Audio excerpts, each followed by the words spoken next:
નમસ્કાર દર્શક મિત્રો, આપ જોઈ રહ્યા છો Banas crime 24 news Gujarati channel. હવે જોઈએ આજના મુખ્ય સમાચાર।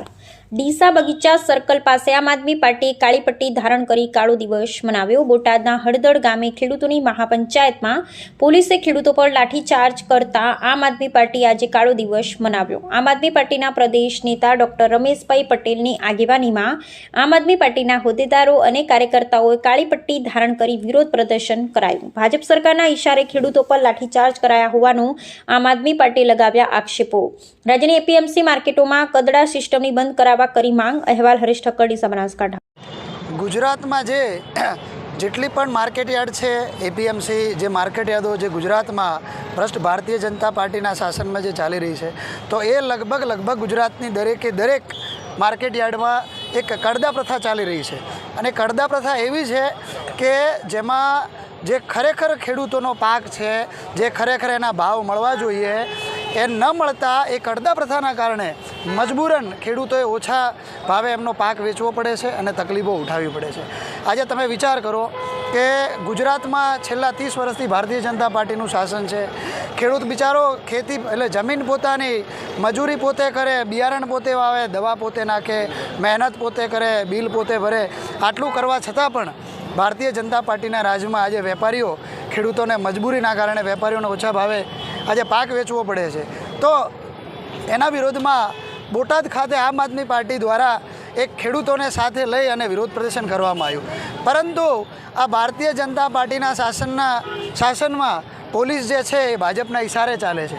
એ ખેડૂતોનું જે આંદોલન હતું, માનનીય રાજુભાઈ કરપડા અમારા આમ આદમી પાર્ટીના નેતા, એમના નેતૃત્વમાં જે થઈ રહ્યું હતું શાંતિપૂર્ણ, એને કચડી નાખવામાં આવ્યું।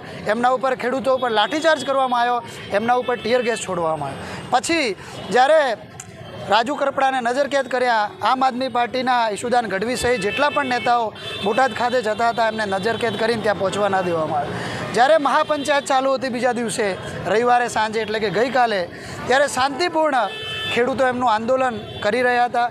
પરંતુ પોલીસ જે છે એ ભાજપના સહારે ચાલે છે, ભાજપના ઇશારે ચાલે છે અને ભાજપના જ માણસોએ એ મહાપંચાયતમાં જઈ ખિસ્સામાં પથ્થરા ભરી અને એ પથ્થરમારો કરવામાં આવ્યો, માહોલ ડોળવામાં આવ્યો અને એમાં ઘણા બધા આમ આદમી પાર્ટીના આજે લગભગ 250 થી 300 માણસોને એરેસ્ટ કરવામાં આવ્યા છે। તો એના વિરોધમાં આમ આદમી પાર્ટી બનાસકાંઠા દ્વારા એ આજે અમે કાળો દિવસ ઉજવીએ છીએ।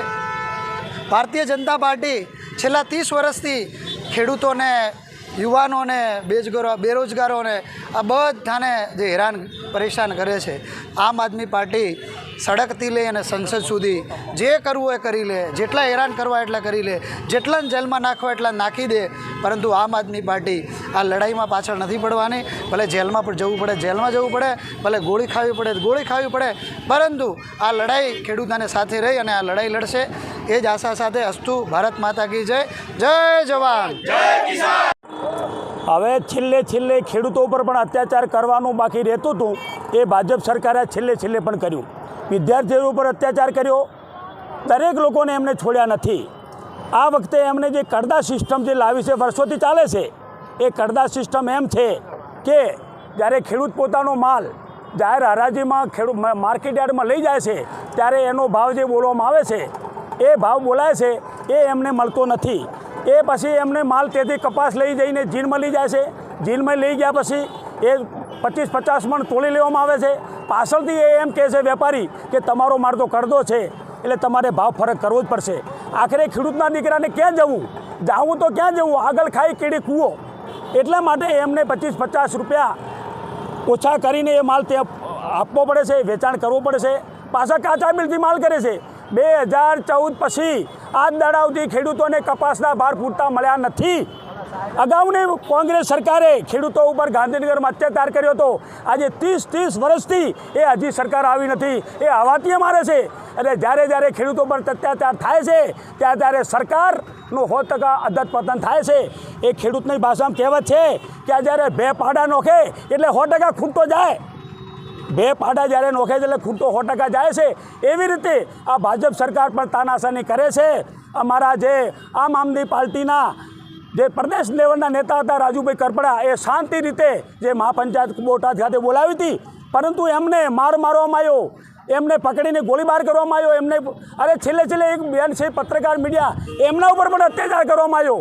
એમના જ માણસો દ્વારા ભાજપના 25-50 માણસો લાવી અને જે પથ્થરમારો કર્યો અને એમને કીધું કે આ તો ખેડૂતો પથ્થરમારો કરે છે. વાસ્તવમાં કોઈ ખેડૂતે પથ્થરમારો આજ દિવસ સુધી કર્યો નથી. અરે ખેડૂતને પથ્થરમારો કરવાનો ટાઈમ પણ નથી. અત્યારે માથે ઉપર સિઝન છે. બીજું હું તમને વધારાનું કહું છું કે દરેક જે એપીએમસી ભાજપ સરકારની ચાલે છે એમાં કરદો ચાલે છે. ભલે મગફળી હોય, રાયડો હોય, બાજરી હોય, ઘઉં હોય, જીરું હોય, ઈસબગુલ હોય કે પછી કોઈ બે અનાજ કઠોળ હોય, એમાં 200 ગ્રામ આજે પણ કાપવામાં આવે છે. આજે 5.5 લાખના થ્રેશર છે, થ્રેશર દ્વારા માલ લેવામાં આવે છે, છતાં એ લોકો 200 કાપી નાખે છે. આજે 1 કિલોનો કોથળો નથી, પરંતુ એ લોકો 1 કિલો કાપી નાખવામાં આવે છે. પાછળથી 1 કિલો મગફળી કાપી છે.